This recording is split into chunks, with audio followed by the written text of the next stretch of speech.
Totalitarian. Written and narrated by Kieran Marsden. 1. Desert. Beneath the bright blue African sky, two soldiers walked through blistering heat.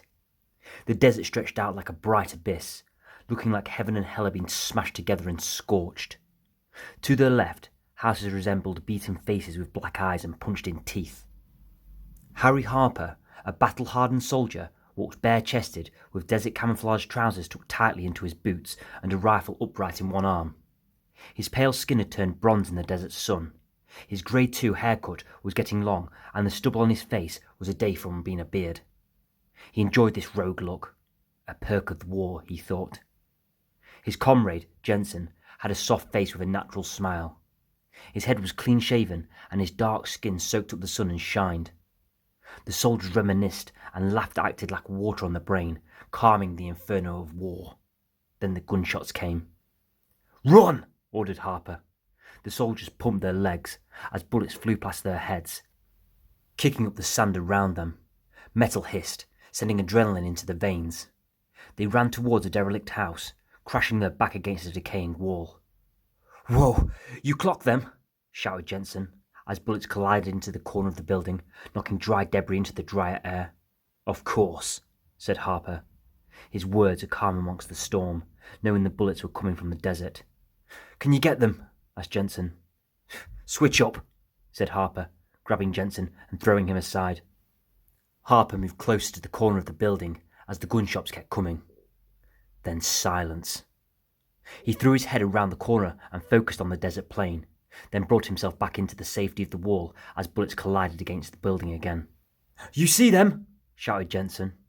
"I got him," said Harper, checking his gun was loaded, placing his hands firmly on the rifle and shutting his eyes. Silence. Harper threw his leg around the corner of the building and brought down his rifle, aimed at the horizon and pulled the trigger. He watched red mist pillow into the air, then threw his body back into safety. Silence. He looked down at Jensen, who was a heap on the floor. "Open your eyes," said Harper, admiring the smoke billowing out the top of his rifle. "You get them!" "I got him." He was using an MP-40 at a distance of 300 yards. Ridiculous. "You sure he's dead?" asked Jensen. "Yeah." "Thank God I was on with you, Harper. You really are what they say, the angel of death." Harper looked into the joyful eyes of Jensen and sneered. He wondered why man yearns to fight, then painfully realized he was no exception. He felt emotionally dry as the boots he looked down at. He disdained the fact he only felt alive when looking down the sight of his rifle. "Murder's my job, but when did it become my passion?" he thought. He was like a drug addict, addicted to the very thing that was killing him. Harper needed out.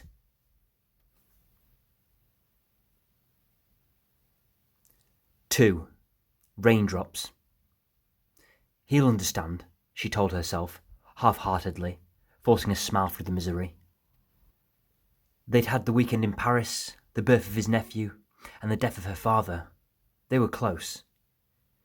"He wouldn't do that," she said, reassuring herself alone in the flat as condensation slipped from her lips. She dialed his number with cold fingers.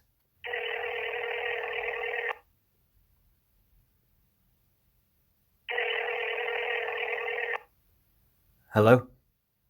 "Hey. How was work?" he asked simply. "The boss was a pest again. I tried the jumper and trousers you bought me.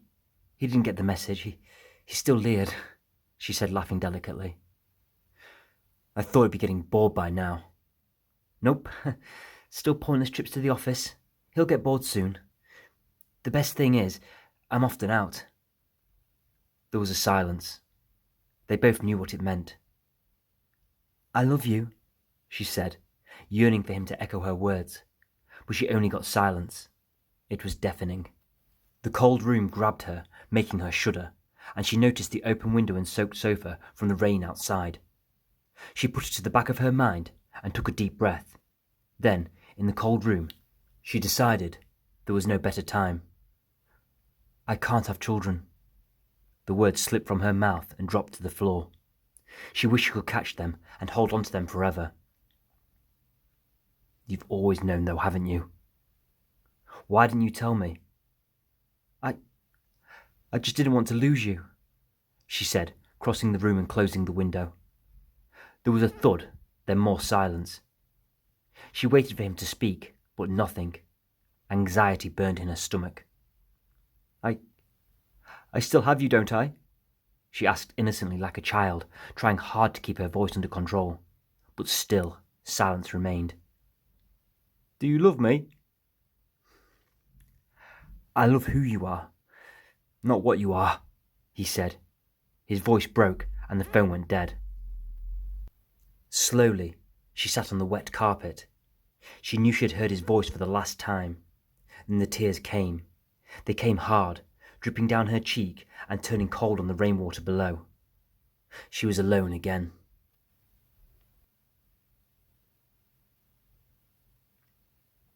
Three skyscrapers. Lacole Richards pressed her phone against her ear, walking past the windows of the skyscraper, looking at the city below.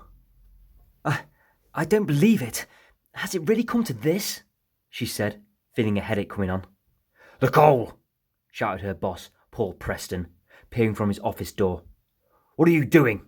You were due at the press conference 10 minutes ago, he said with a hiss. Oh, sorry, Mr. Preston, said Lacole, turning around, hanging up her phone on her friend and giving him the fake smile she'd been perfecting over the years, continuing her walk down the corridor. Lacole was beautiful. A natural beauty, complemented by a touch of mascara. She had light brown eyes and thick brown hair. She wasn't tall, but her body was slim. A tight skirt and unbuttoned shirt planted promiscuous ideas into the minds of men. Lacole! Fired again Paul Preston. She reattached that fake smile and turned back around, this time adding fluttering eyelashes. Yes, Mr. Preston, she said sarcastically sweet. None of the usual crap. Remember, you report the truth and I make the changes. Don't let your emotions get involved. You're a journalist, not an activist, he said with reddening cheeks. Of course, Mr. Preston, said Lacole with puppy dog eyes, but really feeling like a Rottweiler ready to bite. He's the Prime Minister now, so none of your crusades, said Preston, as his red cheeks revealed a smile in between. Lacole echoed his expression. Preston assumed it was a smile, but she was actually biting down on her own teeth. Yes, Mr. Preston, she said awkwardly. But he didn't notice the peculiarity. He was thinking too much about the nachos with extra cheese in his office. As he walked through his office door, he looked back one last time. Lacole, he said. She sighed at boiling point. She didn't turn around, attempting to stay cool and breathing deeply through her nose. This is your last chance, said Preston, walking into his office. Lacole breathed out through her mouth and headed for the elevator. Her heels echoed all the way.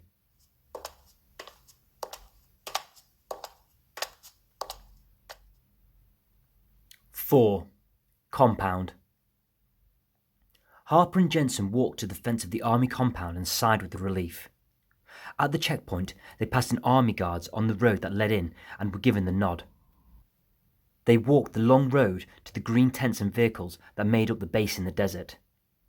Harper looked at the soldiers that lounged about, men who soaked up the sun on top of armoured vehicles. Their tops were off in the desert as they sipped on bottled water. 2 soldiers kicked a tattered football and their heavy boots kicked up the sand. One of the men on the vehicle sat up and smiled, taking off his shades. Here he is, the angel of death himself. How many you nailed today, Harper? He said, laughing. Knock it off, said Harper, disdaining his celebrity with the other soldiers. Ooh, what's wrong? Didn't hit double digits? Said the soldier with the football. Harper gave the man a smile, a fake one. Then he ran up with a 2-foot jumping tackle, colliding with more man than ball. Together they crashed into the sand, and they began to wrestle. The other men laughed and cheered as Harper pinned him down. Then an officer appeared from a nearby tent. Knock it off, you two, he shouted. They got up and they brushed themselves down, trying to disguise their smiles. Harper, you're needed, said the officer, giving him stern eyes.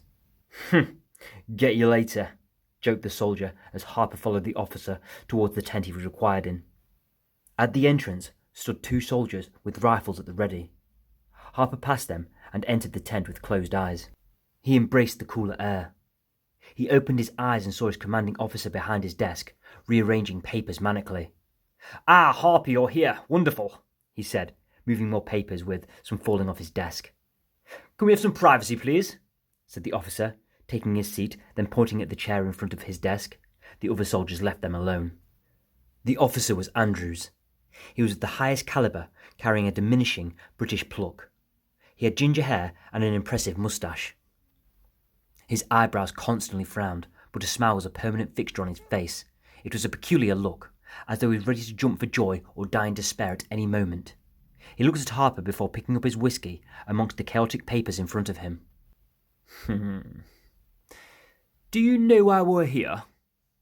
said Andrews, with his tone turning serious. "No, sir," said Harper. "You know nothing about your country. You ever read a paper, boy?" "Well, it's a little hard when you're in the desert, sir," said Harper, trying hard not to sound too sarcastic.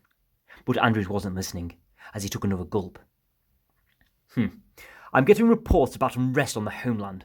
Tensions are high, crimes up, terror up. It's the reason this new Prime Minister has been elected, to sort out this kind of nonsense. So the MOD has asked me for my best soldiers," said Andrews, swirling his glass. "Me? Of course you," said Andrews, with a mischief in his eyes. "How many you killed now, Harper?" I don't know, sir," said Harper. "I don't care," he whispered. "What, boy?" "Oh, nothing." "Cheer up, for Christ's sake. You're going home," said Andrews, getting out of his chair and walking up beside Harper. He placed a firm hand on his shoulder and looked out the tent into the distance. He looked at soldiers working through the blur of the heat. He grinned. It's all a blur. He watched men moving ammunition that would ultimately kill them, wondering why they fight so eagerly for something they don't understand. He sighed, then looked at Harper beside him. "Anything's better than this," said Andrews. "Sir?" said Harper questioningly. Andrews downed his whiskey, wincing at the taste, then turned back to his desk.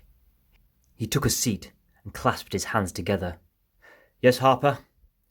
What exactly is the problem back home?" "I'm not entirely sure. Things have got strange since this new government come in. So much secrecy. I guess they want to shake things up," said Andrews. "Is it serious?" said Harper, getting close to the edge of his seat. "Well, there's been a call-up.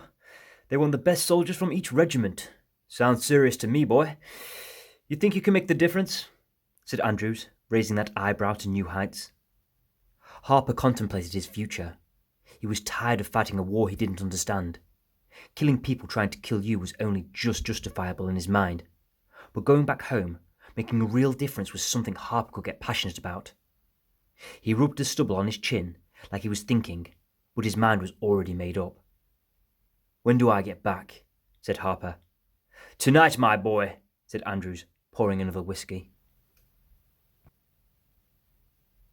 Several hours passed, and Harper sat alone in the sleeping quarters. It was a tent made of 2 rows of beds, close together, separated by soldiers' bags. Harper's bag was open, and he was packing, trying not to get sand in his rucksack. His mind wandered, and took pleasure in the idea of policing the streets back home. No longer would he be the Grim Reaper of the desert. He would be an official, making his country great again. He heard footsteps approach the tent, and instinctively he thought about the gun under his bed. "Is it true, then?" said Jensen, strolling in and throwing his bag beside the bed next to Harper. "Whew, news travels fast," said Harper, grinning. "How the hell did you manage this one?" said Jensen, taking a seat opposite Harper. "Well, being a good soldier, I guess," said Harper, shrugging his shoulders, forcing a vest into his bag. "Nicely put, but I think it's a lot more about just killing a lot of people, don't you?" Harper looked deep into his bag. He wanted to get lost in there and avoid Jensen. He tried to envision home. "You sure you want to go ahead with this?" "What do you mean?" said Harper, looking up. His smile had disappeared, and he gripped the t-shirt hard. "I mean, do your thing out here, you're a hero. Do it back home, you're a demon," said Jensen. "Well, out here is hell," said Harper, looking up with cold eyes. So I act like a demon to survive. Jensen rolled his eyes. So maybe you belong here, said Jensen. Harper wanted to say a good man, but he couldn't.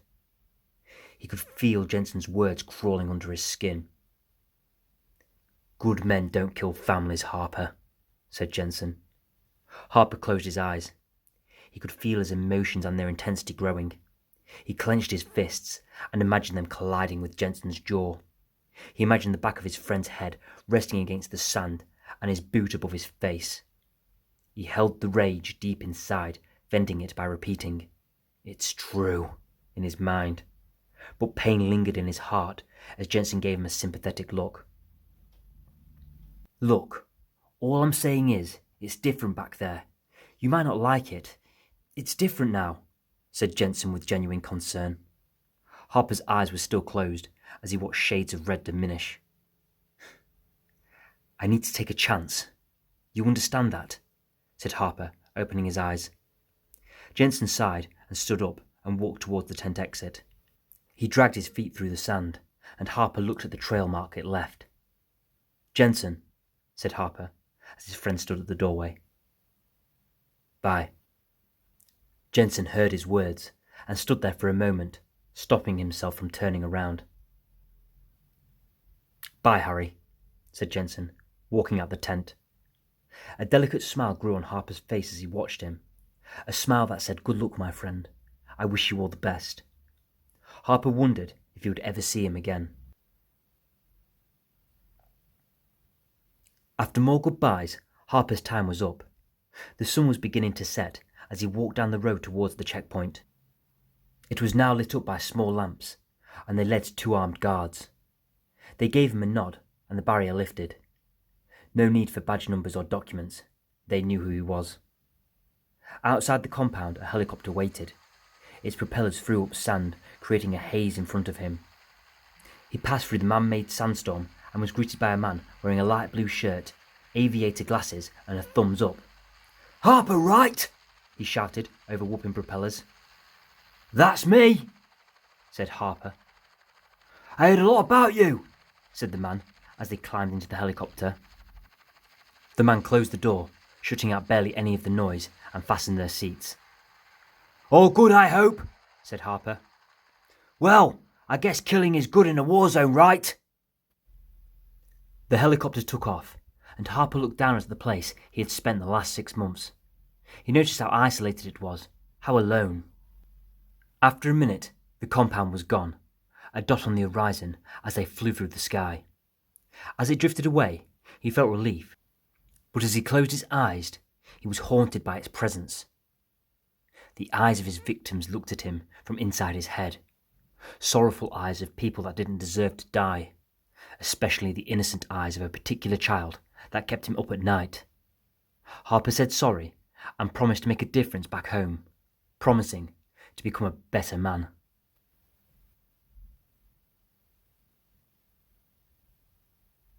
Five. Conference. The stage was lit up and nearly ready as the odd camera flash and sound of conversation filled the air. Lacole stood at the back, behind the lucky journalists who had gotten seats. She peered over them, watching the technicians walk off the stage. As they left, 3 men in suits sat at a glass table faced the crowd. The eldest was sat in the centre, who wore a light blue suit, and he leaned close towards a microphone, and the crowd fell silent. Could we have some quiet, please?" he said, his words ceasing to have any point. "The Prime Minister will be now taking your questions." The room stood to attention, and the lights lowered. Music erupted from the 4 large speakers in the corners of the room. The sound of grand trumpets played, as if a king was entering the room. Ridiculous, thought Lacole, smiling with embarrassment. But the frantic claps of men and women surrounding her was astonishing. The authenticity of their joy made her feel like a dud note amongst this musical. She tiptoed, trying to get a glimpse of the stage. White light shone through silhouettes of people in front of her, looking like moving stars in a night sky. The soundmen backstage turned down the music, and the claps drifted away into a silence. The crowd took their seats, and like a veil in reverse, the Prime Minister was revealed, stood centre stage at the podium. The last time Lacole had seen him, he'd been a fanatic, on street corners waving his arms and shouting. She'd been reporting on the rise of extremism in politics, how he was an example of a new desperation. She portrayed him as a delusional idiot. This was only 4 years ago. Somehow he looks younger now. He glowed under the light. His brown hair slicked back, and his skin was smoother looking plastic as it shined. His blue eyes seemed more vibrant, glistening against the water he sipped on. He now had a suaveness about him, like a modern member of the Rat Pack. All eyes were on him. The crowd fell silent, and the journalist stood up as if pre-planned, with his hands together at the waist with an artificial smile. "First, Prime Minister, I would like to congratulate you on your victory." The crowd applauded again, and the journalist waited for it to subside. "In your opinion, why have the people of this nation elected you?" The journalist sat down quickly. Lacole could see a little of his face from the side.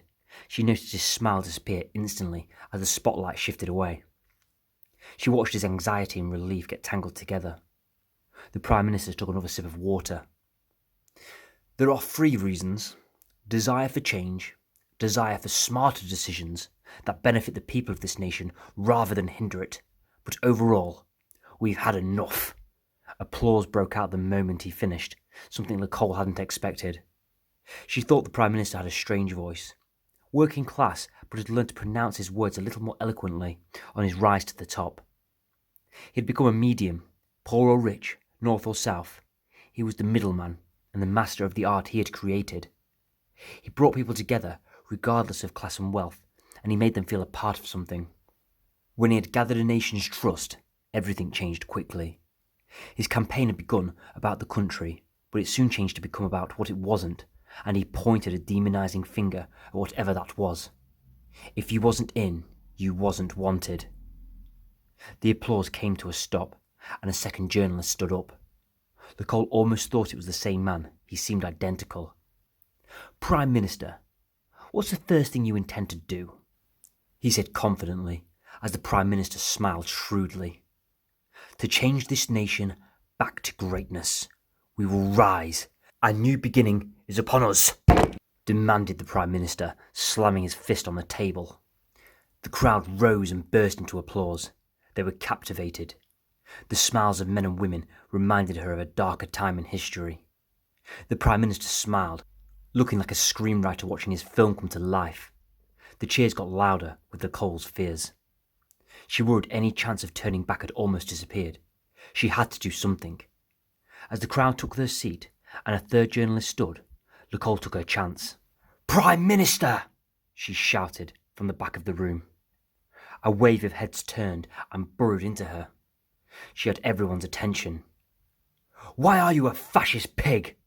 said Lacole, picking up her notebook and pen ready to write. Gasps filled the air with looks of disgust. The only face that remained calm was the Prime Minister's. Lacole's palms turned sweaty, and she didn't know where to look. The Prime Minister took another slow sip of water when an old man from the glass table broke the intensity. "Remove her immediately," he shouted into the microphone. Lacole felt like she had broken the ice, but only to land in the deadly water below. "Wait," said the Prime Minister calmly. The audience looked at Lacole, and the room had been reversed. She was now centre stage, sucking on oxygen that hardly seemed there. Her lungs and body was paralysed. "Tell me," said the Prime Minister, "why do you hate this country so much, Miss Richards?" Lacole could see the sly smiles of men waiting for her to speak, to embarrass herself as the butterflies in her stomach attacked her. "I've never hated my country," said Lacole with a voice wobbling. "I hate what you're turning it into," said Lacole, loudly, but with no real conviction, sounding like a child shouting at her father almost. The nasty smiles seemed all the more satisfied. "It's not the first time we've ever met, is it, Lacole?" said the Prime Minister. His voice was deeper. "You still don't see how you're wrong? Look around. The people have spoken. Now please remove her," said the Prime Minister with a pitiful shake of the head. Lacole heard the nasty smiles turn into nasty laughs. Embarrassment became unbearable as she trembled and held back the tears. 2 men from security took her from opposite sides, grabbing her arms and dragging her backwards. The crowd let out a cheer. "This isn't over!" shouted Lacole as she was dragged through the back door. "This isn't over," she whispered as she watched the doors close. The old man approached the Prime Minister at the podium. "Want me to take care of her?" he asked. The Prime Minister took another sip of water. "Kill her."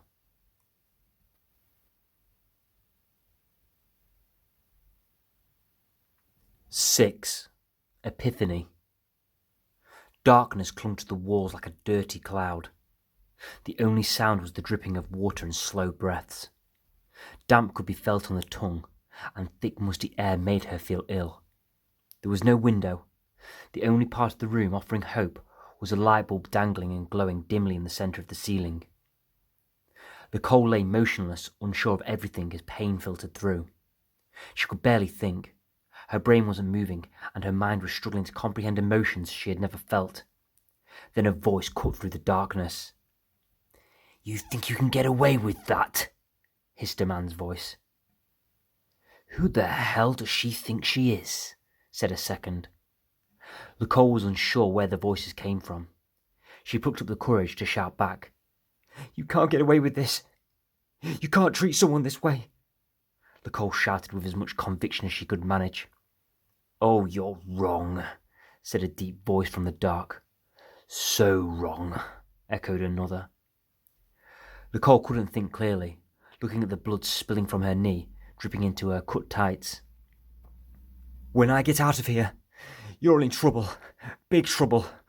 You know that, don't you?" said Lacole with belief. Sinister laughs surrounded her. "For what?" shouted a man's voice that sounded demonic and louder, echoing on the walls she couldn't see.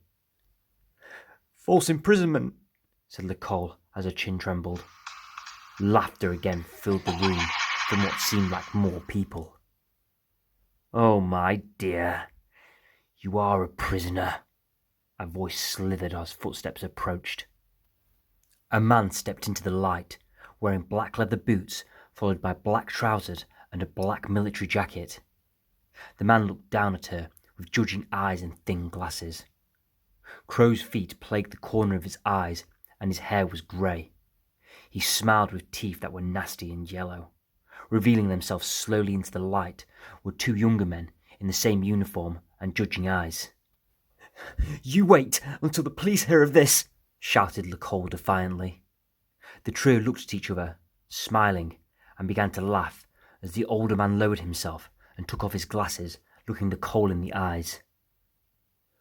"We are the police," said the man, smiling and touching Lacole's face with an empty compassion.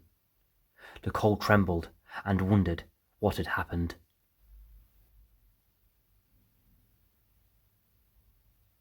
7. Classroom. Teenage lovers sat side by side at their desks holding hands as the teacher scribbled on the blackboard in front of them. Iram was a young man with Persian heritage and thick black hair and cleanly shaven attributes accentuating his emerald green eyes. He looked into Florence's ocean blue, framed by long blonde bohemian hair. Lip gloss made her lips shine a subtle pink. They both felt love so deep, so pure. "Florence, Iram, what are you doing?" shouted the teacher, with hair that flared like white flames as he glared. They let go of each other's hands and scrambled for their pens. Their classmates laughed, and the teacher sighed as he turned back to his blackboard. Iram and Florence hardly cared as they reached out and locked their hands together again and smiled. It had been the 4th time they had been caught, but they felt no embarrassment, for they were in love.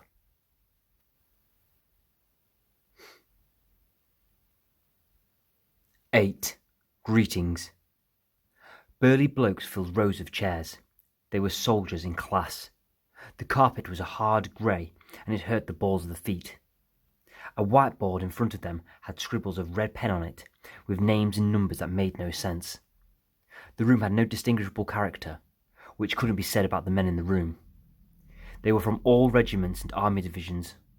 The only thing they had in common was that they were big, and the ones that wasn't were crazy. Harper sat at the back and watched an officer come in from a side door, walking to the front of the classroom. Everyone knew the drill, standing to attention. The officer was clean-shaven, with a thick brown hair, and had numerous medals. Like most officers, he spoke with a class above the men in front of him. "At ease. You will be wondering why you are here," he said, approaching the desk at the front of the soldiers. "Well, there is a problem," he said, analysing the room, judging if they were up to the task. "Pockets of the population are out of hand," he said, looking across the classroom. "They need to be controlled. This is an old problem, but we're now under a government willing to do something about it," he said, tensing his fists. "I'll be frank. It's the uneducated. They're the problem. Gangs have taken hold of certain communities. If we're not careful, there could be civil war. Not that there's anything civil about these delinquents." Muttering filled the room. Gentlemen, I understand your concern. The vermin need to be stopped, and that's why you're here. So, what's going to happen? You'll be taken to your new barracks, and in 6 weeks you'll become the men you need to be to deal with this infection. I hope your operation is becoming clearer. This government's vision will soon become visible." He'd hardly started before he had finished, and with that he'd left the room. Harper was confused. He assumed the term civil war was an exaggeration, just thugs that needed putting in their place. The soldiers left the building and walked out into the smaller car park. Beyond it, on the road, were 2 coaches waiting with their loaded bays open. The men walked up and put their luggage in the storage at the bottom of the coach. Harper threw his bag underneath and walked up to the bus entrance. As he stepped up to the bus, he was barged, hitting the edge of the bus hard. One of the largest men he had ever seen blocked out the sun, stepping past him onto the coach, which seemed to sink an inch under his weight. The man turned and gave Harper a stare he would never forget. A murder stare that halted Harper's world. He was looking up at a skinhead. His chest was enormous, and his forearms looked bigger than most biceps. His eyes seemed to have no colour, and the whites of his eyes were tinged yellow. His face was without expression, seeming only cruel, like he was meant to devastate lives. Harper read his name badge. Bestower. As he looked down at Harper, he loomed with his dead eyes. "Watch out," he said so deeply, Harper found it difficult to almost understand. The Colossus found his way to the back of the coach, and Harper watched everyone's eyes follow Bestower. The back seat seemed the only one big enough for him, and as he sat there, Harper tried to avoid his gaze, but he felt compelled to look at him, even though he knew it wasn't in his best interest, like a horror film. Watching him there, in the centre seat at the back, he looked so close to evil he'd probably taken holidays in hell. Harper took his seat and pondered his future as the coach started its journey. He watched the road whilst listening to the bus. Spirits seemed high, but Harper remained subdued, thinking how to play his part in his country's future.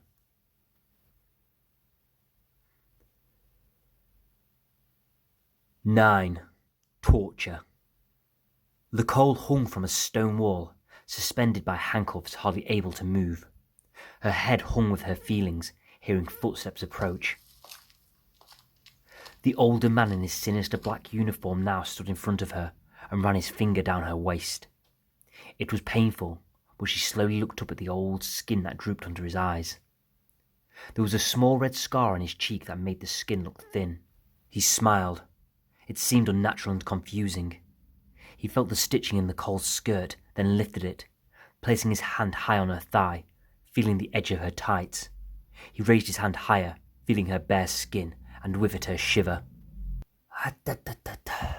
"Hush now," he whispered. She whimpered, trying to hold back her tears. He pressed on her in the most intimate of places, lifting his head and sniffing the air. Lacole jolted, pulling the shackles tight, but feeling the metal reminding her she was a prisoner. The shackles slowly died down with her emotions, and she knew she couldn't escape his touch. His hands explored. as she moved her head precious inches away from him. He looked up into her eyes and smiled with a sick delusion he was satisfying her. Lacole stared back, and life grew back into her. Life nurtured by hate. Her eyes widened, and she threw her head forward. It crashed onto the bridge of his nose, crushing the cartilage. He stumbled back, then fell to his knees.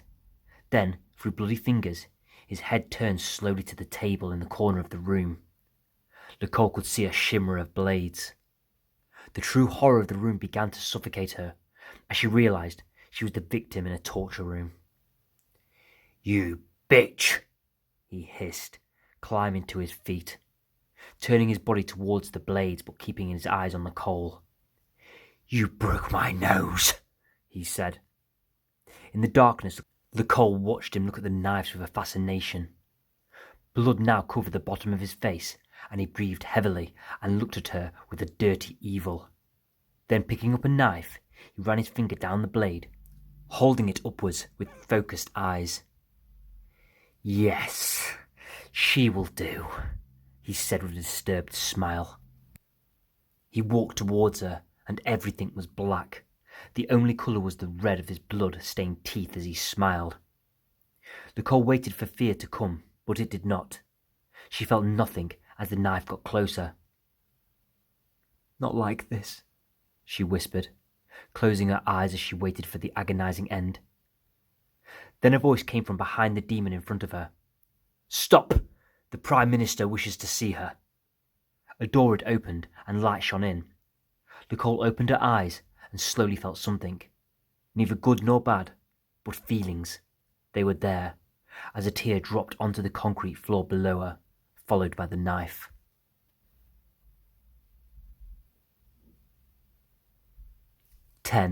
Chandelier. Two people occupied the school locker room. Candles in iron chandeliers hung from the ceiling, lighting the corridor beautifully. Iram and Florence lingered, spending precious seconds together before they had to go to different classes. "We're silly," said Florence, with a mixture of emotions making her feel queasy. Iram laughed and held her closer, putting his hands up the back of her blazer. "Ridiculous," he said with a smile from his eyes. She smiled back. "Shut up," she said, closing her eyes, burrowing her head into his chest. "Meet me at the school gates at the end of the day," she said, tiptoeing and kissing him on the lips.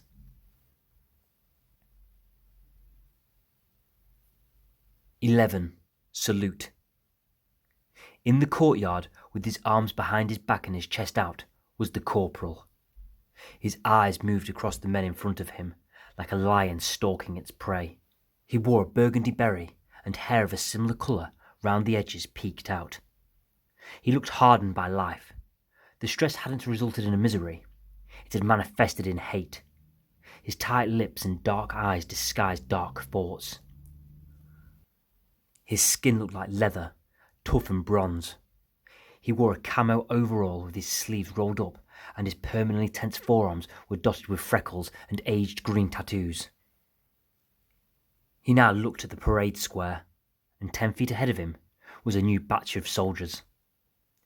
He thought they stood confidently enough, but he would be able to pick a few off, wear them down, make them go crazy, make them scream and reach for a knife or gun, watch their murderous eyes bore down upon him. He loved making them go crazy. "Gentlemen, I am Corporal Jones," he said loudly. "Some of you here are fresh from war, and I see killers. But I also see lone wolves," he said, marching down the line of men. "Chaos is amongst you, and that ends here. You're back in basic training now.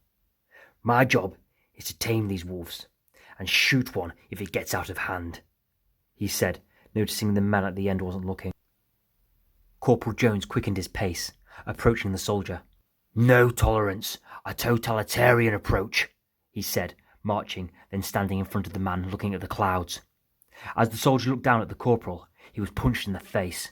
Corporal Jones twisted his hips, delivering all his power into the man's jaw, making him drop like a stone. The corporal then grabbed the man's feet and dragged him into full view.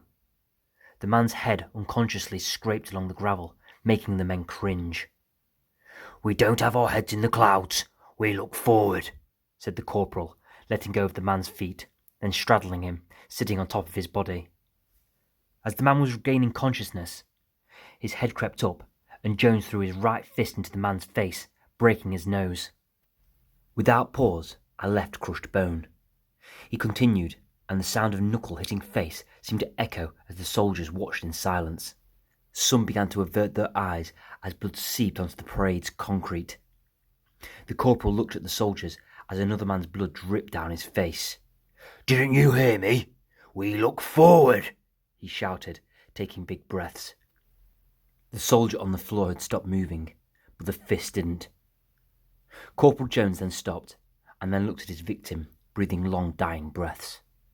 The only reason he had stopped was exhaustion. Jones got up and took a Union Jack handkerchief from his pocket to wipe his face. He then turned towards the men and spoke as normal as ever. "Now, gentlemen, I hope you enjoy your day."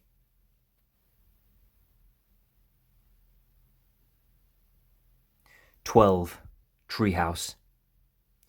Rustled oak leaves lay beneath the window inside the treehouse, and a chaffinch bird could be heard from a nearby tree. Echoing the season, the sun had begun to dwindle, and the evening had turned into an orange sky, lighting up the treehouse a golden colour as leaves fell on the floor. Iram and Florence gazed lazily on each other inside the treehouse, enjoying their time after school that they got with each other. "What do you want to be when you leave school?" asked Florence, breaking a square of chocolate and placing it on her tongue. She left it there to melt as Iram looked out the window, looking at the poppy field stretching to the horizon, thinking of the answer. "Happy," he said, turning and putting his hand out for some chocolate. "Not like that, silly. I mean a career, like a doctor, a teacher, a policeman," she said, breaking a piece of chocolate and placing it in his yearning hand. Iram put the milky chocolate in his mouth and laughed. "You really think I'd suit a policeman?" "Why not?" said Florence with a cute smile. The light was behind her, lighting up her blonde hair, making it glow. Iram was awestruck by her beauty. In them seconds, he walked forward on his knees and kissed her on the lips. "As long as I have you, I don't care," said Iram. They kissed again. Their kisses grew, and their hands wandered. Florence's mum stood at the bottom of the tree to shout them for dinner when she heard the sound of young love, and she rolled her eyes, remembering what it was like to be a teenager in love.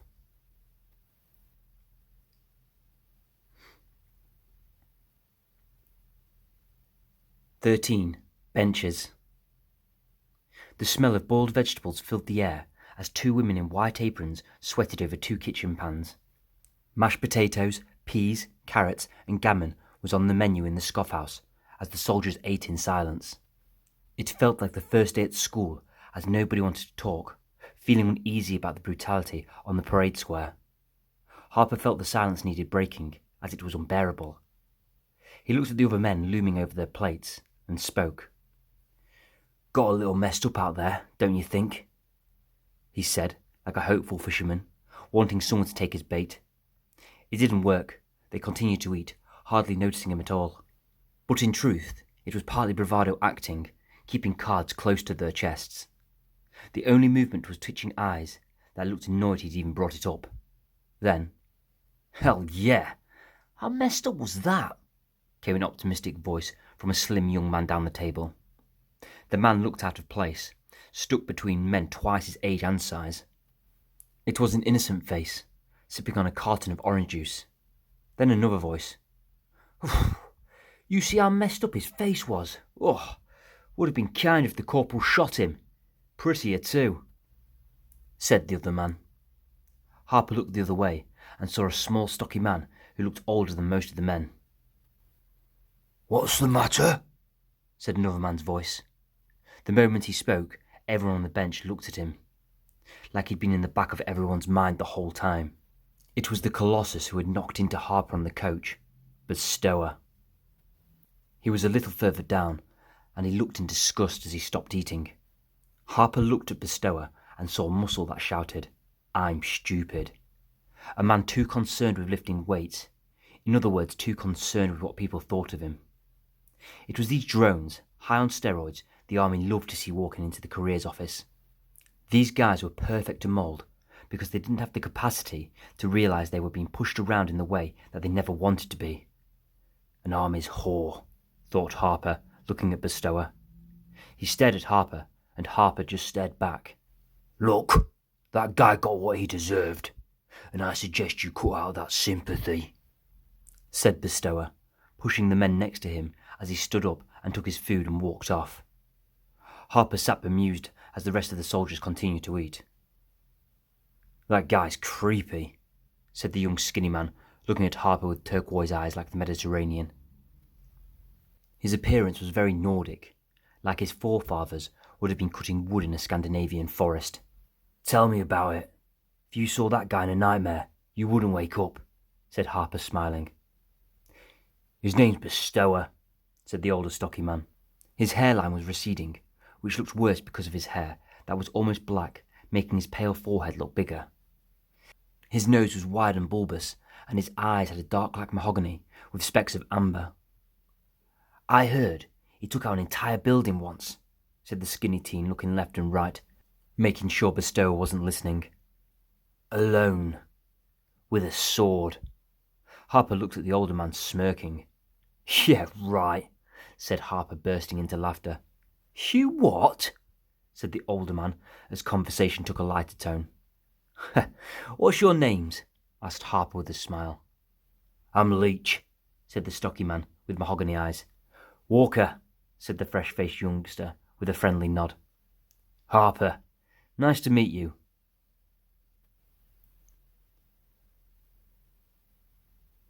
"14. Boxing Day. The next day was an essential ingredient in any basic training, Boxing Day. Harper looked at the ring, and it didn't break fashion with the rest of the barracks. Old. At best, vintage. It reminded him of a ring he saw in a documentary about Muhammad Ali, or maybe older. Perhaps it was about Cassius Clay. The gymnasium was between unused and unusable. The only evidence of it being used was a dusty bench and a broken basketball ring that hanged from the far wall. The boxing ring had received the most care, an occasional spit shine. "You ready?" said fresh-faced Walker to Harper, punching the air in gloves. "I should be asking you that," said Harper, watching Corporal Jones climb into the ring. He held a piece of paper, ready to read out the next fight. "Right. We have Walker versus Sadler in the ring now," shouted Jones. The first fight was sluggish. Too many right hooks littered all 3 rounds, uncontrolled and off balance. Harper wondered if they knew the difference between orthodox and southpaw. The fight ended like most amateur fights, with 2 exhausted men panting uncontrollably on each other. All right, that's enough. Pathetic," shouted Corporal Jones, climbing into the ring 30 seconds before it was officially over. "You're embarrassing me. Get out. Right, let's hope the next one's better," shouted Jones. "Right, listen up," said Jones from the centre of the ring. He took out his ruffled paper from his pocket and smiled. This one could be better. Harper, verse." He paused on purpose, building suspense. "Bestower," he said with a smile. Harper looked around and couldn't see the dreaded giant. Everyone had fallen silent, and Harper heard a screech from the bench behind him. Harper saw him now. He looked bigger than before. From the back of the gymnasium, Bestower pulled off his vest and marched towards the ring. The crowd parted, and Harper could feel his steps vibrate through the wooden floor.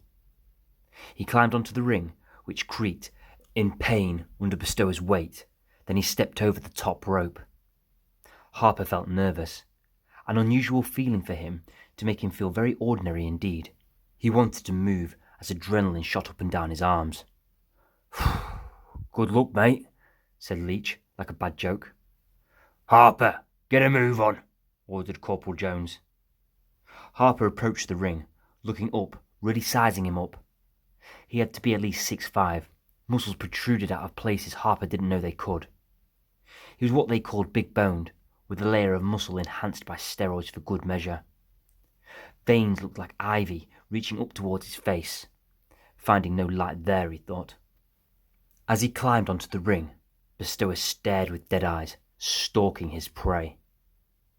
Harper slipped under the bottom rope with as much confidence as he could manage, skipping into the ring, trying to seem plucky. Bestower didn't move. The man double his size struggled to get the boxing gloves on his fist. Harper got his own gloves on as Corporal Jones smiled walking past Harper. "Have fun," he said, jumping out of the ring. They moved to the centre of the ring, and Bestower stepped forward with his presence almost pushing Harper back. He looked down at Harper, with the referee making them touch gloves. The bell rang. "Come on, you son of a bitch," said Harper, unleashing a right across Bestower's jaw.